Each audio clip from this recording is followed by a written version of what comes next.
Hello, and welcome to the launch of SimCenter Femap 2021. My name is Mark Sherman. I'm the Director of Software Development for Femap, part of the Siemens Digital Industry Software SimCenter portfolio. We have a 30-year plus history of providing our users with the tools required to accurately model the structural, dynamic, and thermal performance of complex engineered systems. Version 2021 is all about maximizing FEA efficiency. Joining me today is Andy Haynes. Andy is our Applications Engineering Manager, and he'll be walking you through several of the new features in our latest release in just a few minutes. First, I'd like to shift gears, though, for a couple of minutes and talk about digital transformation. It's clear when we look around us, people are looking for a better future with more personalized and safer products, reduced emissions, waste, and material usage, improved energy efficiency, and operational performance. Therefore, and fueled by technology evolutions, product innovation is at an all-time high, and we are confronted by an explosion of complexity to cope with those expectations. Compounding the situation are the conventional pressures of time, scope, quality, and cost. However, in the face of increased complexity, these pressures are even more challenging to navigate. Accelerator is our comprehensive integrated portfolio of software, services, and an application development platform. The portfolio accelerates the transformation of businesses into digital enterprises and unlocks a powerful industrial network effect, essential requirements to leverage complexity as a competitive advantage, no matter the industry or company. SimCenter, a key part of Accelerator, is a flexible, open, and scalable portfolio of the best predictive simulation and test applications that support customers at every step in their digital journey. The portfolio covers the full breadth of methodologies for engineering, covering system simulation, mechanical simulation, CFD simulation, electromagnetics, and electronics cooling and physical testing. And inside of SimCenter is SimCenter Femap. Femap brings a mesh-centric FEA analyst toolbox to the portfolio.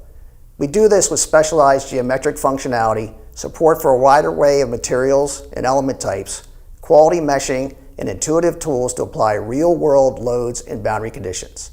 This allows you, the analyst, to leverage the full power of commercial FEA solvers, including Nastran, ANSYS, Abacus, and Dyna.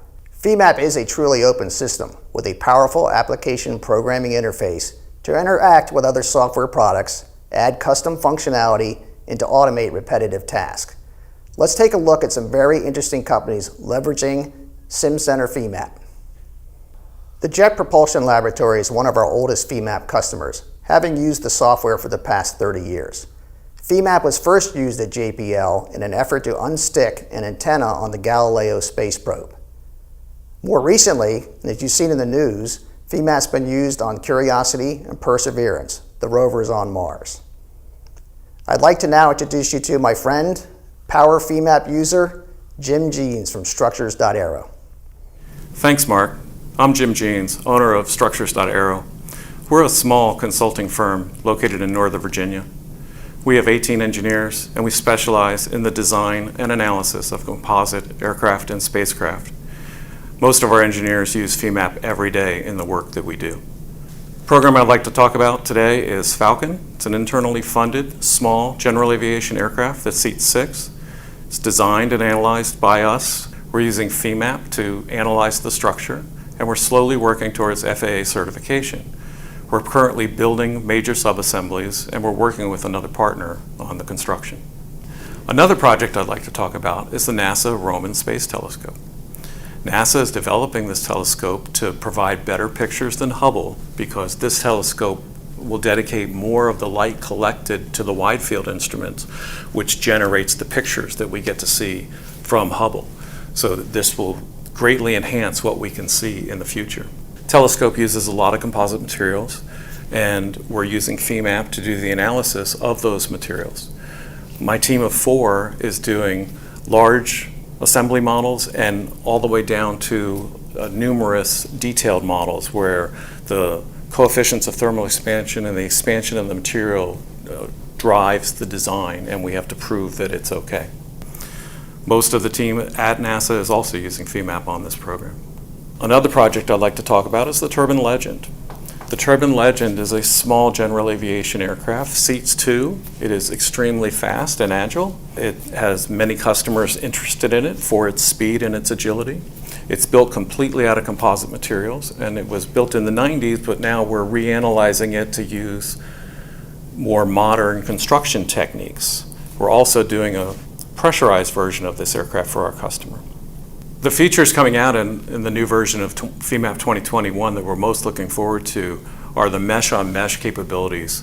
We frequently get models that require us to remesh, and we don't always have geometry. So having the ability to generate a new mesh based on an old mesh is going to be very helpful for us.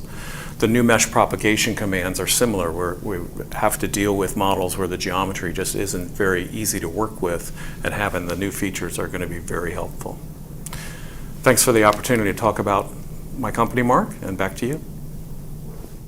Thank you, Jim. That was fantastic. It's always great to see real-world applications of the software. Now, I'm going to turn this over to Andy Haynes. Andy's going to give you the details on the new version of Femap.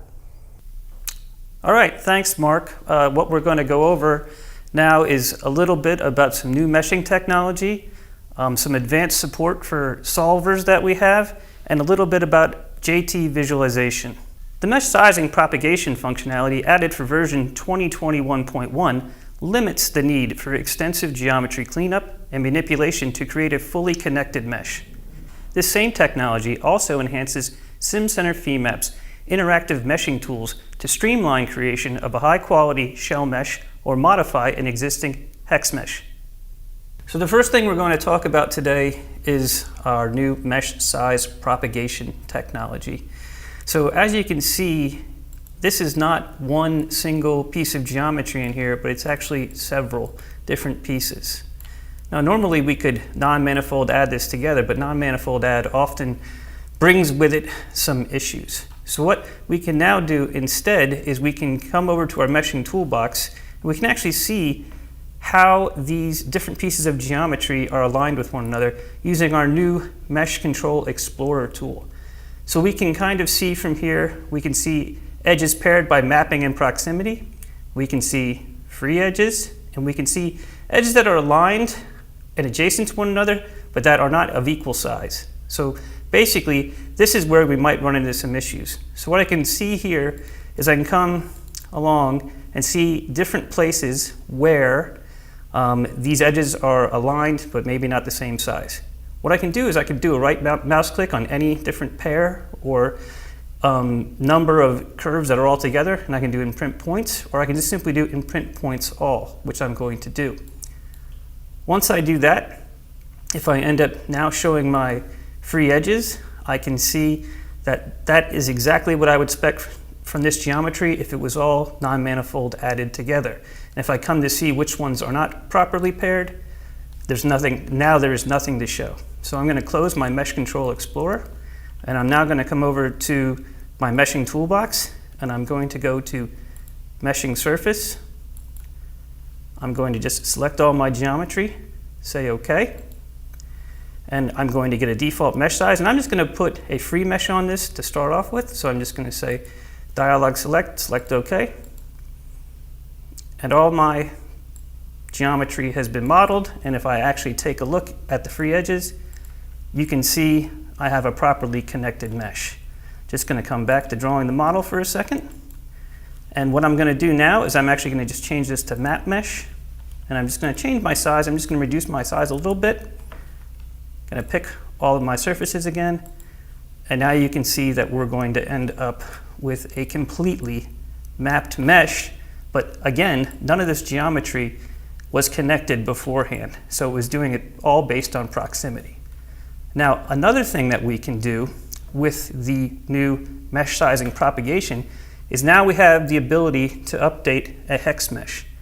So the way we can do that is we can use the mesh sizing tool. So we can just simply increase, the size along a curve to see what'll be happening. We could decrease, we could set a number, we can set size. This is actually a new option for version 2021.2. So I'm just going to come here and pick one, and you can see that it's just going to automatically update the hex mesh. And then the other tool that we have is mesh surface.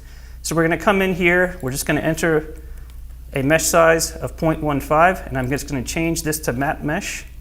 And now if I were to pick this free mesh surface, you can see that it's now going to put a mapped mesh on this surface, and it's going to push those hex elements all through my model.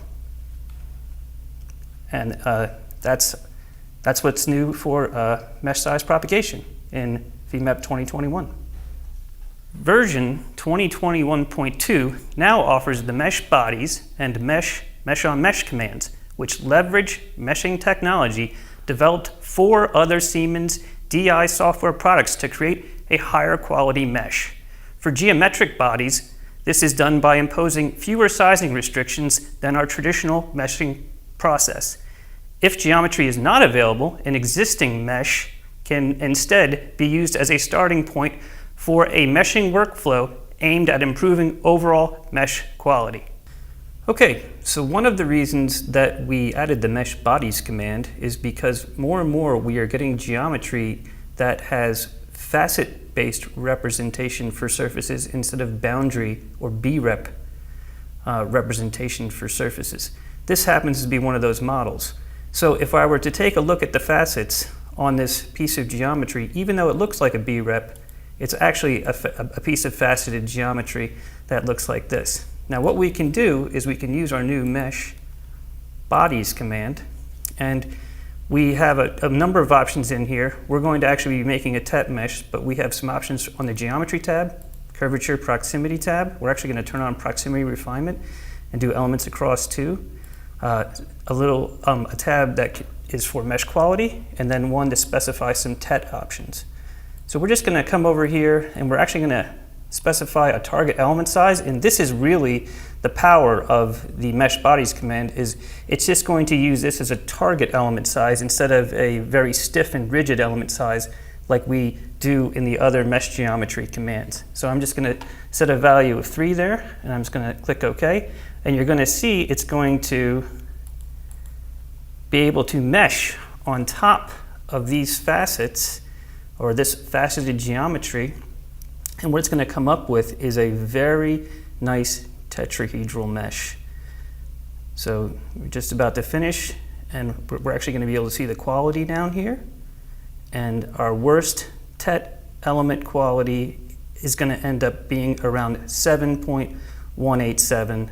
It's going to turn the geometry off, and you can kind of see how nice that tetrahedral mesh is. Now, Nastran needs, as long as your elements are under 100, you're good to go. So worst collapse of 7.187 for a model like this, that's pretty good considering we started with those facets. Now, another thing that we can do with this new meshing technology is we can actually use the mesh-on-mesh command. So what we're going to do here is we're going to select elements to mesh by property, and we're just going to select these elements that are here. Oops, not those, but let me get rid of that. But these, I'm going to say OK. And a lot of the same options are available on these tabs, but what we're going to do is we're going to change our target element size. We're going to make this larger. We're going to change this to 0.25. So we're actually going to do a bit of an unrefine. So this is actually going to keep basically the model is going to remain the same, but we're going to get larger elements on this portion of the model, and they're going to be of very high quality. So here we go. You're going to see that we're going to end up with just some really, really wonderful looking quad mesh on that particular section of this leading edge model. Extensive support for MSC Nastran's implicit nonlinear solution sequence, Solution 400, was added for SimCenter Femap 2021.1, which includes the ability to specify contact conditions, advanced materials, property extensions, and unique analysis parameters. Furthermore, analysis chaining, specified using the new analysis step and global step entities in the analysis set manager, allows Solution 400 to solve the multi-physics problems facing many of today's analysts. Okay, so here we have a model that we're going to set up and run in MSC Nastran Solution 400. So one of the first things we're going to do is we're going to take a look at the connection property. We're going to come in here, and this is the MSC Nastran tab. So for 2021.1, we actually added some additional options, including the interference options down here to specify interference and gap options, as well as some additional contact parameters here. And then we actually already had this that existed before in terms of contact. For materials, if we were to make a new material, you can use the nonlinear tab to specify a lot of the different nonlinear parameters for solution 400. But you can also come over here to material type, go to other types. And what you can see is we've added some additional MSC Nastran specific materials that are good for solution 400, including these hyperelastic materials, this cohesive material that allows us to make cohesive elements, and the support for the MSC Nastran gasket material. For properties, we actually added an entirely new icon, which allows us to access property extensions. So basically, each solver that has a property extension has its own tab. In this case, solids only have one for MSC Nastran. So you can turn on the large strange formulation, and then you actually have options for integration type and behavior type for each different topology of solid element, and then a material override. Finally, what we're going to do is we're going to come in here to the analysis set. So we're just going to go to analysis set. So we have a couple of options here. We have the ability to specify options for nonlinear behavior, automatic contact parameters. So this will actually do automatic contact generation for you for solution 400. You can come in and just do standard contact parameters. Again, you can turn this on, and we have also now added options for cohesive contact. So you can just cancel that. I'm just going to cancel out of there. I'm just going to come down to our case, and you can see we have control parameters. So you can turn this off, so you can actually choose a nonlinear type between default, linear, mildly nonlinear, or severely nonlinear. You can say OK. And then you can also specify cases. And this is, analysis steps. And steps, what they allow you to do is the analysis chaining that was mentioned earlier. So you can just come in here, you can edit this, and you can choose whether you want to just specify the step or use a global step, which you can basically specify using the step manager here. Done. So I'm just going to cancel out of all this. And then basically what this allows you to do is run a job like this, where we can just come into our analysis study, right mouse click and say animate the study, and then we can turn on a contour plot here. And just so we can take a little bit closer look, I'm just going to turn off that top roller so you can see this is the type of analysis that solution 400 in MSC Nastran allows you to do. SimCenter Femap 2021.2 addresses a long-time request from customers by offering the ability to specify subcases for transient, frequency, and nonlinear transient response. This can be used to specify frequency, time step, or nonlinear parameters in different dynamic subcases, or account for stress stiffening and optionally impose contact conditions using a static subcase.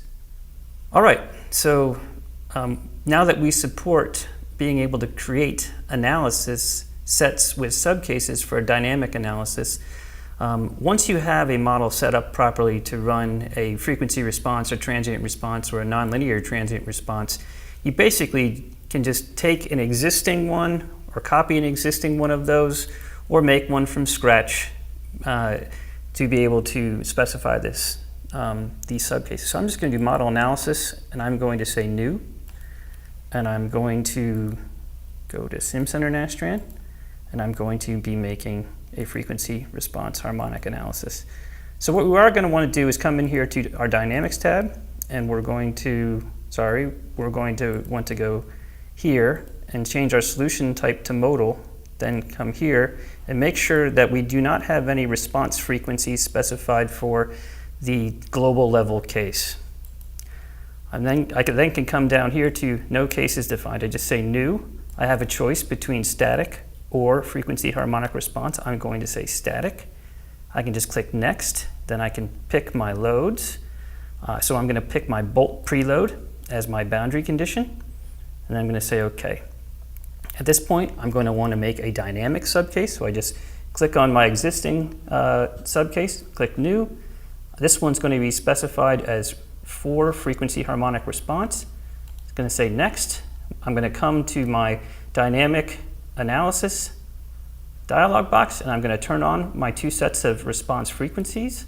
I'm also going to come over here to my options for dynamic analysis, and you specify a modal damping table. I'm just going to say OK, and then say if I wanted to do Next, this is where I now applied my dynamic excitation.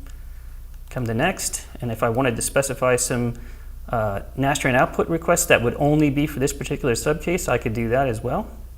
I'm not going to do that though. Just going to say OK. Now, in order to use the static subcase, in order to have the dynamic subcase use the static subcase, what you have to do is you come in here and you choose the stat sub, and you click Edit, and I can just now choose my original subcase, my static subcase, as my preload subcase, and I can say OK. And then I can just do a preview input, and now you can see that I have a subcase that has a load and a bolt load in it. Then I have a subcase 2, which is my dynamic subcase, which has stat sub, a deload, my damping, and my frequency range specified. Done. And what you can do once you have results is you can just come here and we could take a look at the plots of T3 accelerations, T1 translations, or any other quantity that we recovered from our multi-subcase dynamic analysis. Finally, version 2021.2 can now be used to create JT visualization files, which contain additional CAE entities or results from multiple output vectors, which can be used within the Team Center for Simulation product or another JT collaboration tool to visualize, model data, and review results without the need to open an instance of SimCenter Femap. All right, so the last thing we're going to talk about today is the creation of JT files. Now, you've been able to create a JT visualization file from Femap for a while using File, Picture, Save JT. But we've added some options. The very first thing we have to do is specify a file name. So I'm just going to call this one multiple. And then it's going to take me over into my JT file options dialog box. So when it's set to standard output, it'll be able to send the output vector currently being shown in the screen along with visible, active, all, or selected load sets and constraint sets. We can also specify a JT hierarchy, and we can draw any lines that we want to as cylinders. But what we're really going to look at, and this is what's really interesting about this new version, is multi-result output. So we can send it either as raw output data directly from Femap. That would basically be like taking the data from Nastran and sending it over, or as collated vectors and tensors, which is what we're going to choose instead. So what we're actually going to do is we're going to click the Select Output button. This is going to bring up our typical Select Output dialog box. So we're going to select all our output sets. I'm going to choose Total Translation. And then I'm just going to use a filter real quick to just get some von Mises stress in here as well. So I'm going to grab plate top, plate bottom, and solid von Mises stress. So I'm just going to click OK. And then I'm going to say OK. And it's going to now create a JT file for us. And once the JT file is created, we're actually going to go over into Team Center Visualization Professional version 13.1. So we're going to do a File, Open, and we're going to choose this multiple JT file. So once it's opened up over here in the Team Center Visualization portal, I can rotate my model. You can see that all of my different output sets I selected are available. So I'm actually going to come down here. Let's just take a look at solid invariant stresses. We'll take a look at maybe some von Mises plate stresses. And what I'm finally going to do is just come down here to nodal displacement, and we're just going to do an overall magnitude instead.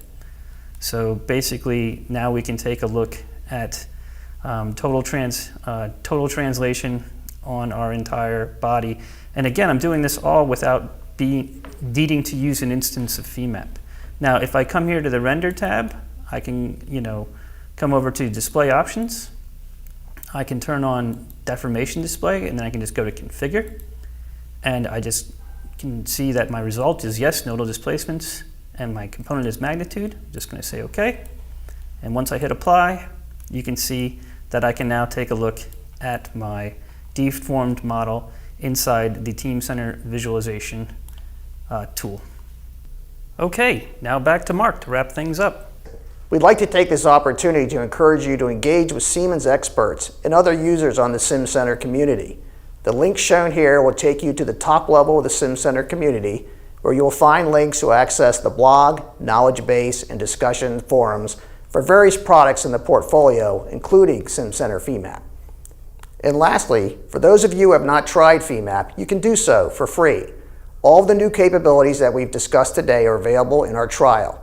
It's a full software version. You download it at the link shown here.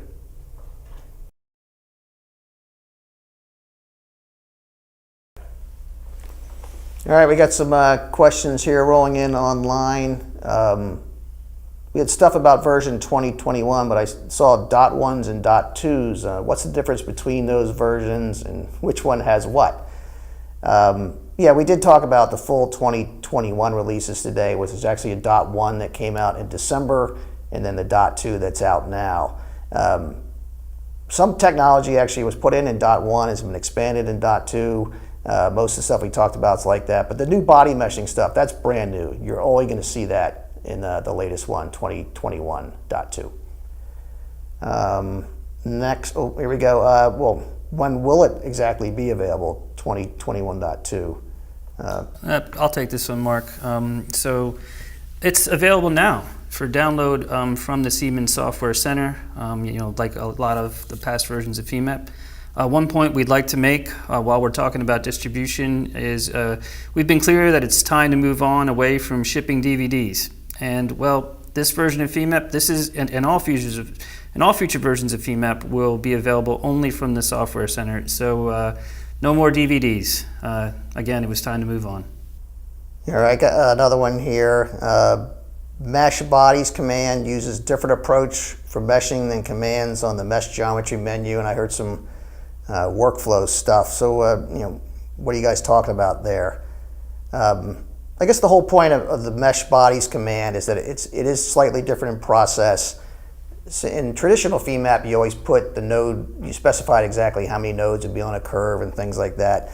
The new mesher does its best job when it's able to move those nodes around, and it might even move them off of curves and surfaces. So it's not actually possible to associate exactly back to the geometry, but it does get you a better mesh. With that in mind, though, if there are loads and boundary conditions specified on geometry, you're going to get an exact mesh there matching things and have it associated. So the main workflow difference and the best practice, if you're going to use the new meshing technology, just set up your contact, set up your loads, and set up your boundary conditions first, and then do the meshing. Another one, it's about JT output. Haven't really used that before. What's it good at? What's its strengths? Mark, I'll take this one. So, JT's biggest strength is in the democratization of CAE data in large enterprises. So, essentially, the JT data created is used to convey CAE results or what have you to non-CAE consumers, typically in a Team Center managed data environment. So essentially, again, as we showed in the demo, you can just have anybody open up a JT file in the Team Center environment instead of having to use an extra seat of Femap. All right, hold on, one more. Can I use the new mesher technology with traditional Femap surface meshing? The answer to that is yes. We've actually put under mesh surface where you had multiple options for triangle meshing and quad meshing. There's now a new option to use the body mesher. Now, it's not to its best advantage because the node locations are fixed when you go that route, but we have seen some really nice meshes, especially with transitions. The new body mesher is real good at transitioning from a real tight mesh to a coarse mesh, so sometimes you actually might want to use it in the traditional workflow. Thank you for joining us today. We do have moderators standing by on YouTube and Facebook, where we'll be formally answering questions for a little while. So you can continue to ask those questions well after. Thanks again for joining us. I think you will find SimCenter Femap 2021 to be a great release. I'm looking forward to see what you do with it.